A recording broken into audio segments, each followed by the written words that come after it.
بسم اللہ الرحمن الرحیم۔ عاص بن وائل رسول اللہ صلی اللہ علیہ وسلم کا مذاق اڑاتا، استہزاء کرتا اور تبلیغ دین کو روکنے کی بھرپور کوشش کرتا۔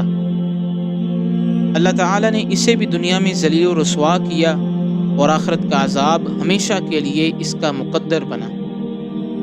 ایک دفعہ اللہ کے رسول صلی اللہ علیہ وسلم خانہ کعبہ کے پاس موجود تھے تو عاص بن وائل آیا اور طواف کعبہ کرنے لگا۔ رسول اللہ صلی اللہ علیہ وسلم اس کے طواف کا طریقہ دیکھ رہے تھے۔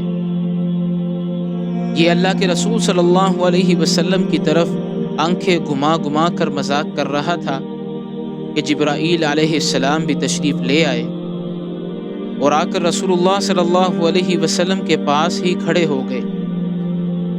یہ اتراتا ہوا اشارے آنکھوں سے کرتا ہوا جب رسول اللہ صلی اللہ علیہ وسلم کے پاس سے گزرا تو حضرت جبرائیل علیہ السلام نے اس کے پاؤں کی طرف اشارہ کیا۔